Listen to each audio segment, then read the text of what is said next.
ಸಾನಿಯಾ ಬಾಗ್ಲು ತೆಗೆದು ಏನೋ ಕೇಳೋದಕ್ ಹೊರಟೋಳು ಮನಸ್ ಬದಲಾಯಿಸಿ, ಲೆಟ್ಕೋ, ಇವನ್ ಜೊತೆ ಮಾತಾಡಿ ಯೂಸ್ ಇಲ್ಲ, ಇದನ್ನ ನಾನೇ ಸಾಲ್ವ್ ಮಾಡ್ಕೋತೀನಿ ಅನ್ಕೊಂಡು ಡೋರ್ ಲಾಕ್ ಮಾಡ್ಕೊಂಡು ಮಲ್ಗುದ್ಲು. ಲಾಕ್ ಆಗಿದ್ ಸೌಂಡ್ ಕೇಳಿಸಿ ಸಾಮ್ರಾಟ್ ಅಲ್ಲೇ ನಿಂತು ಯೋಚಿಸೋದಕ್ ಶುರು ಮಾಡ್ದ.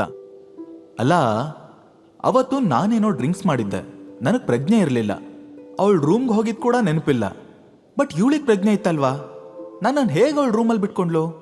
ಅವನು ಅಷ್ಟು ಯೋಚನೆ ಮಾಡಿದ್ರು ಆ ಪ್ರಶ್ನೆಗೆ ಉತ್ತರ ಸಿಕ್ಕಿರ್ಲಿಲ್ಲ. ಹಾಗೆ ಇಲ್ಲಿ ಎಷ್ಟೊತ್ತು ನಿಂತರು ಇವಳು ಡೋರ್ ಏನ್ ತೆಗಿಯಲ್ಲ ಅನ್ಕೊಂಡು ಸ್ಟೋರ್ ರೂಮ್ ಹುಡ್ಕೊಂಡು ಹೋದ. ಅಲ್ಲಿ ಹೇಗೋ ಅಡ್ಜಸ್ಟ್ ಮಾಡ್ಕೊಂಡು ಮಲಗ್ದ. ಮಾರನೇ ದಿನ ಬೇಗ ಎದ್ದು ಕೆಲ್ಸದ ಸಲುವಾಗಿ ಅಕ್ರಮ್ ಹೇಳಿದ್ದ ಎಕೆ ಪ್ರೈವೇಟ್ ಲಿಮಿಟೆಡ್ ಕಡೆ ಹೊರಟ. ಕ್ಯಾಬ್ ಇಳಿದ ಕೂಡಲೇ ಅವನ ಕಣ್ಣಿಗೆ ಬಿದ್ದಿದ್ದು ಸಾನಿಯಾ ಅಣ್ಣ ಸೂರಜ್. ಅವನು ಸಾಮ್ರಾಟ್ ಕಡೆ ನೋಡಿ ಕುತಂತ್ರಿ ತರ ಸ್ಮೈಲ್ ಮಾಡ್ತಾ ಅಲ್ಲೇ ಇದ್ದ ಸೆಕ್ಯೂರಿಟಿನ ಕರ್ದ. ನೋಡು, ಈ ಇಡಿಯಟ್ನ ಯಾವುದೇ ಕಾರಣಕ್ಕೂ ಒಳಗ್ ಬಿಡ್ಬೇಡ. ತಕ್ಷಣ ಸೆಕ್ಯೂರಿಟಿ ಸಾಮ್ರಾಟ್ ದಾರಿಗೆ ಅಡ್ಡ ನಿಂತ್ಕೊಂಡ. ಸಾಮ್ರಾಟ್ಗೆ ಅವಮಾನ ಮಾಡೋದ್ರಲ್ಲಿ ಸೂರಜ್ಗೆ ಏನೋ ಒಂಥರ ಖುಷಿ ಸಿಕ್ತಿತ್ತು.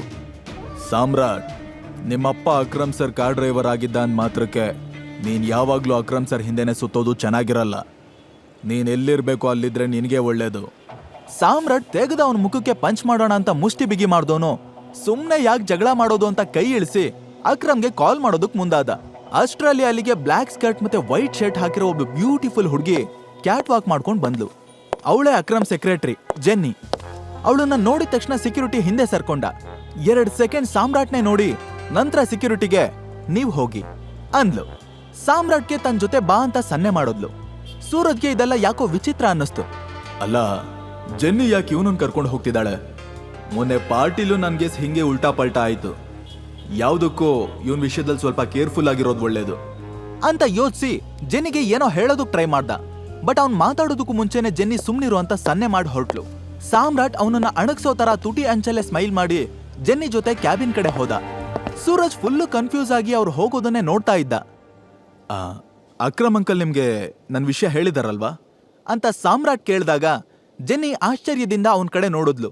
ಮನ್ಸಲ್ಲೇ, ಎಲ್ರು ಅಕ್ರಮ್ ಸರ್ನ ಸರ್ ಬಾಸ್ ಅಂತ ಕರೀತಾರೆ, ಇವನೇನು ಅಂಕಲ್ ಅಂತಿದ್ದಾನೆ, ಅಷ್ಟು ಸಲ್ಗೆ ಇಟ್ಕೊಂಡಿದ್ದಾನ ಅಂತ ಶಾಕ್ ಆದ್ಲು.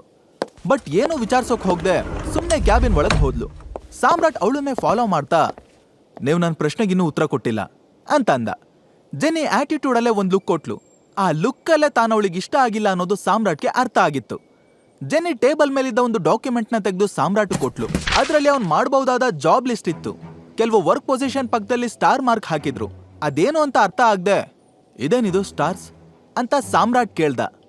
ಈ ಸ್ಟಾರ್ ಇರೋ ಪೊಸಿಷನ್ ನಲ್ಲಿ ಆಲ್ರೆಡಿ ವರ್ಕ್ ಮಾಡ್ತಾ ಇದ್ದಾರೆ ಅಂತ ಅರ್ಥ. ಈ ಪೊಸಿಷನ್ಗೆ ನಿಮ್ಮನ್ನ ತಗೊಳ್ಳೋದಕ್ಕಾಗಲ್ಲ. ನನಗೆ ಈ ಮ್ಯಾನೇಜರ್ ಪೊಸಿಷನ್ ಬೇಕು. ಆದ್ರೆ ಇವಾಗ ಇಲ್ಲಿ ಒಂದು ಸ್ಟಾರ್ ಇದೆ ಅಲ್ವಾ, ಅಂದ್ರೆ ಆ ಪೊಸಿಷನ್ ನಲ್ಲಿ ಒಬ್ರು ಇದ್ದಾರೆ ಅಂತ ಅರ್ಥ. ನಮಗೆ ಇಬ್ರು ಮ್ಯಾನೇಜರ್ ಅಗತ್ಯ ಇಲ್ಲ. ಬಟ್ ನಾನು ಇದನ್ನೇ ಚೂಸ್ ಮಾಡಿದ್ದೀನಿ, ನನಗೆ ಈ ಪೊಸಿಷನ್ನೇ ಬೇಕು. ರೇ ಮಿಸ್ಟರ್, ಆಲ್ರೆಡಿ ಇರೋರ್ ಜಾಗದಲ್ಲಿ ನೀವು ಹೇಗೆ ಕುತ್ಕೊಳ್ಳೋದಕ್ಕಾಗುತ್ತೆ? ನಿಮಗ್ ಕೆಲಸ ಸಿಗ್ಬೇಕು ಅನ್ನೋ ಕಾರಣಕ್ಕೆ ಆಗ್ಲೇ ಕೆಲಸದಲ್ಲಿರೋರ್ನ ಕಂಪ್ನಿಯಿಂದ ಹೊರಗಡೆ ಹಾಕ್ಬೇಕಾ? ನೋಡಿ, ನಾನು ಹಾಗೆ ಹೇಳಲಿಲ್ಲ. ನೀವು ಕೊಟ್ಟಿರೋ ಲಿಸ್ಟ್ನಲ್ಲಿ ನನಗೆ ಅಗತ್ಯ ಇರೋ ಪೊಸಿಷನ್ ಚೂಸ್ ಮಾಡಬೇಕಿತ್ತು, ಮಾಡಿದ್ದೀನಿ. ಇನ್ನಷ್ಟು ಇರಿಟೇಟ್ ಆಗಿ ಅವಳು, ನಿಮ್ಗೆ ಒಂದ್ಸರಿ ಹೇಳಿದ್ರೆ ಅರ್ಥ ಆಗಲ್ವಾ, ಅದರಲ್ಲಿ ಸ್ಟಾರ್ ಅಂತ ಏನೋ ಹೇಳೋ ಅಷ್ಟರಲ್ಲಿ ಸಾಮ್ರಾಟ್ ಗಂಭೀರವಾಗಿ, ನಿಮ್ಮ ಹೆಸರೇನು ಅಂತ ಕೇಳ್ದ. Jenny. My name is Jenny. ನೋಡಿ ಮಿಸ್ ಜೆನ್ನಿ, ಇದು ನನ್ನ ತಪ್ಪಲ್ಲ. ನನಗೆ ಬೇಕಾಗಿರೋ ಪೋಸ್ಟ್ ಸೆಲೆಕ್ಟ್ ಮಾಡಿದ್ದೀನಿ. ಮುಂದೆ ಏನು ಮಾಡಬೇಕು ಅಂತ ನೀವೇ ಯೋಚನೆ ಮಾಡಿ. ಈ ಕಂಪ್ನಿಗೆ ಸಾಮ್ರಾಟೆ ಬಾಸ್ ಆಗಿದ್ರು ಸದ್ಯಕ್ಕೆ ಅಧಿಕಾರ ಅಕ್ರಮ್ ಕೈಯಲ್ಲಿತ್ತು. ಅವನ ಐಡೆಂಟಿಟಿ ರಿವೀಲ್ ಆಗಿ ಮಾಂಟಿನ ಕೆಳಗಿಳಿಸೋವರೆಗೂ ಮ್ಯಾನೇಜರ್ ಪೋಸ್ಟಲ್ಲಿರೋದೇ ಬೆಟರ್. ಅದು ಸಾನಿಯಾ ಮನೆಯವ್ರ ಲೆವೆಲ್ಗೂ ಮ್ಯಾಚ್ ಆಗ್ತಿತ್ತು. ಜೆನ್ನಿ ಇಷ್ಟ ಇಲ್ಲದೆ ಇದ್ರು ವಿಧಿ ಇಲ್ಲದೆ, ಆಲ್ ರೈಟ್ ಮಿಸ್ಟರ್ ಸಾಮ್ರಾಟ್, ನನಗೆ ನಿಮ್ಮ ಬಗ್ಗೆ ಎಲ್ಲ ಇನ್ಫಾರ್ಮೇಶನ್ ಬೇಕು ಅಂಡ್ ನಾಳೆಯಿಂದನೇ ವರ್ಕಿಗೆ ಜಾಯ್ನ್ ಆಗಬೇಕು. ಡೀಟೇಲ್ಸ್ ಜೊತೆ ಬನ್ನಿ ಅಂದ್ಲು. ಅವನು ತಂದೆ ಯೋಚನೆಯಲ್ಲಿ ಸರಿ ಅಂತ ತಲೆ ಆಡಿಸಿ ಅಲ್ಲಿಂದ ಹೊರಟ.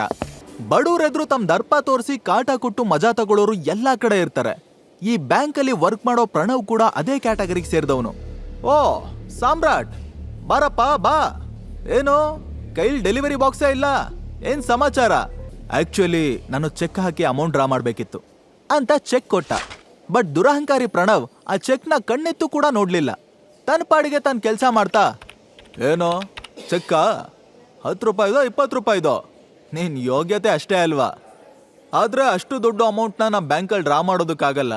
ಬಾಯಿ ಮುಚ್ಕೊಂಡು ಇಲ್ಲಿಂದ ಜಾಗ ಖಾಲಿ ಮಾಡ್ತಾ ಇರೋ ಅಂತ ಅವಮಾನ ಮಾಡ್ದ. ನೀವು ಹೇಳ್ದಾಗೆ ಅಮೌಂಟ್ ತುಂಬಾ ಜಾಸ್ತಿನೇ ಇದೆ. ಕೌಂಟ್ರಲ್ಲಿ ವಿಡ್ರಾ ಮಾಡೋದಕ್ಕಾಗದೆ ಇರೋ ಅಷ್ಟು ಬಿಗ್ ಅಮೌಂಟ್. ಸೊ ನಾನು ಮ್ಯಾನೇಜರ್ನ ಮೀಟ್ ಮಾಡಬೇಕು. ಪ್ರಣವ್ ಜೋರಾಗಿ ನಗ್ತಾ, ಹೋ ದೊಡ್ಡ ಅಮೌಂಟಾ, ಎಲ್ಲಿ ನಿನ್ ಚೆಕ್ ತೋರ್ಸು ಅಂದಾಗ ಸಾಮ್ರಾಟ್ ಸಿಟ್ಟಲ್ಲೇ ಚೆಕ್ನ ತೆಗೆದು ಪ್ರಣವ್ ಮುಖದ ಮುಂದೆ ಹಿಡ್ದ.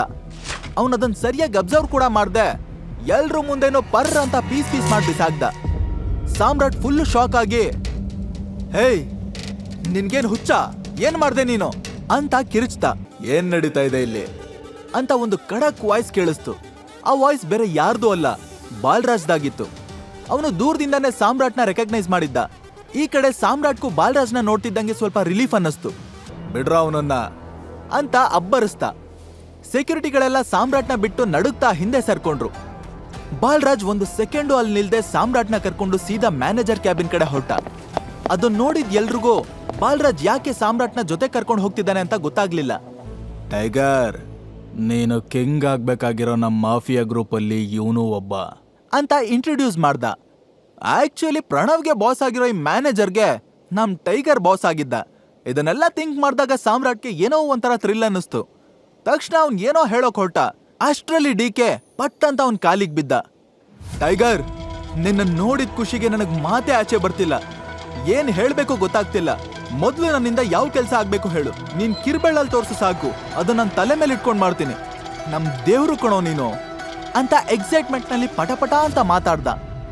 ಅಯ್ಯೋ ನೀವು ದೊಡ್ಡವರು, ನನ್ ಕಾಲ್ಗೆಲ್ಲ ಬೀಳ್ಬಾರ್ದು, ಪ್ಲೀಸ್ ಎದ್ದೇಳಿ. ನಾನ್ ಟೈಗರ್ ಅನ್ನೋ ವಿಚಾರ ಇಲ್ಲಿ ನಿಮ್ಮಿಬ್ರಿಗ್ ಬಿಟ್ಟು ಇನ್ ಯಾರಿಗೂ ಗೊತ್ತಿಲ್ಲ, ಗೊತ್ತಾಗ್ಬಾರ್ದು ಕೂಡ. ಆ ಮಾತ್ ಕೇಳಿ ಡಿಕೆಗೆ ಎಲ್ಲ ಅರ್ಥ ಆಯ್ತು. ಅವನು ಎದ್ನಿಂತ ಎಕ್ಸೈಟ್ಮೆಂಟ್ ನ ಕಂಟ್ರೋಲ್ ಮಾಡ್ಕೊಂಡು, ನಿನ್ನನ್ನ ನೋಡಿ ತುಂಬಾನೇ ಖುಷಿ ಆಯ್ತು ಟೈಗರ್. ಇನ್ಮೇಲೆ ನಮ್ಗೆ ಯಾವ ತೊಂದ್ರೆನೂ ಬರಲ್ಲ, ಎಲ್ಲ ನೀನೇ ನೋಡ್ಕೋತ್ಯಾ, ನಿಮ್ಮಪ್ಪನ್ ತರಾನೆ ಅಂತ ಸಂತೋಷದಲ್ಲಿ ಹೇಳ್ದ.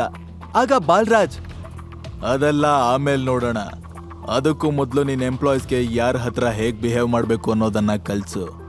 ನಾನೇನಾದ್ರೂ ಪಾಠ ಕಲ್ಸೋದಕ್ಕೆ ಹೋದ್ರೆ ಅದ್ರ ಪರಿಣಾಮ ಹೇಗಿರುತ್ತೆ ಅಂತ ನಿನಗೆ ಚೆನ್ನಾಗಿ ಗೊತ್ತು ಅಂತ ಹೇಳಿ ಸ್ವಲ್ಪ ಹೊತ್ತಿಗೆ ಮುಂಚೆ ಏನೇ ನಡೀತು ಅಂತ ಎಕ್ಸ್ಪ್ಲೈನ್ ಮಾಡ್ದ.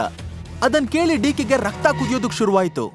ಇನ್ನೊಂದ್ ಕಡೆ ಬ್ಲ್ಯಾಕ್ ಸನ್ ಗ್ಲಾಸಸ್ ಹಾಕೊಂಡಿದ್ದ ದಷ್ಟಪುಷ್ಟವಾದ ಮಸಲ್ಸ್ ಇರೋ ವ್ಯಕ್ತಿ ಒಬ್ಬ ಸ್ವಿಮ್ಮಿಂಗ್ ಪೂಲ್ ಅಲ್ಲಿ ನಿಂತಿದ್ದ. ಅವನ್ ಕುತ್ಕೆಲಿದ್ದ ದಪ್ಪ ಗೋಲ್ಡ್ ಚೈನ್, ಕೈಯಲ್ಲಿದ್ದ ಬ್ರೇಸ್ಲೆಟ್ ಸೂರ್ಯನ್ ಬೆಳಕಿಗೆ ಪಳಪಳ ಅಂತ ಹೊಳಿತಿದ್ವು. ಒಂದ್ ಕೈಲಿ ಸ್ಕಾರ್ಚ್, ಇನ್ನೊಂದ್ ಕೈಲಿ ಸಿಗರೇಟ್ ಇತ್ತು. ಅವನ್ ತೋಳಲ್ಲಿ ಬಿಕಿನಿ ಹಾಕೊಂಡಿರೋ ಹಾಟ್ ಹುಡುಗಿ ಇದ್ಲು. ಅಷ್ಟರಲ್ಲಿ ಅವನ್ ಸೆಕ್ರೆಟರಿ ಏದುಸ್ರು ಬಿಡ್ತಾ ಟೆನ್ಷನ್ ಅಲ್ಲಿ ಓಡೋಡ್ ಬಂದ. ಸರ್, ಟೈಗರ್ ವಾಪಸ್ ಬಂದಿದ್ದಾನಂತೆ ಅಂದ. ಸ್ವಿಮ್ಮಿಂಗ್ ಪೂಲ್ ಅಲ್ಲಿದ್ದ ವ್ಯಕ್ತಿ ದಡ್ ಅಂತ ಹುಡುಗಿನ ಸೈಡ್ ತಳ್ಳಿ ಸ್ಮೋಕ್ ಮಾಡ್ತಾ ಸೆಕ್ರೆಟರಿ ಕಡೆ ಕಡಕ್ಕಾಗಿ ನೋಡ್ದ. ಅವನ ಆ ನೋಟದ ಹಿಂದೆ ಟೆನ್ಷನ್ ಜೊತೆ ಇನ್ನೇನೋ ಒಂದ್ ಭಾವ ಇತ್ತು. ಸೆಕ್ರೆಟರಿ ಸೀರಿಯಸ್ ಆಗಿ, ನೀವ್ ಹೇಳಿದ್ರೆ ಅಂತ ಅಂತಿದ್ದಂಗೆ ಅವನ್ ಯೋಚನೆ ಮಾಡ್ತಾ, ಈಗ್ಲೇ ಬೇಡ, ನಾವು ದುಡ್ಕೋ ಅಗತ್ಯ ಇಲ್ಲ, ಸ್ವಲ್ಪ ಸಮಯ ಮರಿ ಟೈಗರ್ ಅಡ್ಡಾಡ್ತಾ ಇರ್ಲಿ, ಆಮೇಲೆ ಹಿಡಿದು ಬೋನಿಗೆ ಹಾಕೋಣ. ಸೆಕ್ರೆಟರಿ ಓಕೆ ಅಂತ ತಲೆ ಆಡಿಸ್ತಾ. ಆಗ ಅವನ ಪಕ್ಕ ಇದ್ದ ಹುಡುಗಿ, tiger, who is the tiger ಅಂತ ಫುಲ್ ಕ್ಯೂರಿಯಾಸಿಟಿಲ್ ಕೇಳಿದ್ಲು. ಅವನು ಏನೂ ಮಾತಾಡದೆ ಸಿಗರೇಟ್ ಇಂದ ಲಾಂಗ್ ಪಫ್ ತಗೊಂಡು ನಿಧಾನವಾಗಿ ಆಕಾಶದ ಕಡೆ ಹೊಗೆ ಬಿಡೋದಕ್ ಶುರು ಮಾಡ್ದ. ಟೈಗರ್, ವೆಲ್ಕಮ್ ಟು ದಿ ಹೆಲ್. ಈ ಮಾಫಿಯಾ ವರ್ಲ್ಡ್ಗೆ ಇವಾಗ ತಾನೇ ಕಾಲಿಡ್ತಿದ್ಯಾ. ಈ ಪಾಪಿಗಳ ಲೋಕಕ್ಕೆ ಎಂಟ್ರಿ ಕೊಡಬೇಕು ಅಂದ್ರೆ ರಕ್ತದಲ್ಲಿ ಕೈ ತೊಳೆಯೋ ವಿದ್ಯೆ ಗೊತ್ತಿರಬೇಕು. ಇದ್ರ ಆರಂಭನೂ ರಕ್ತದಿಂದ, ಅಂತ್ಯನೂ ರಕ್ತದಿಂದಾನೆ. ಬಾರೋ ಟೈಗರ್, ಈಗ ನನ್ನ ಅಸಲಿ ಆಟ ತೋರಿಸ್ತೀನಿ ಅಂತ ಹೇಳ್ಕೊಂಡು ಕ್ರೂರವಾಗಿ ಸ್ಮೈಲ್ ಮಾಡ್ದ.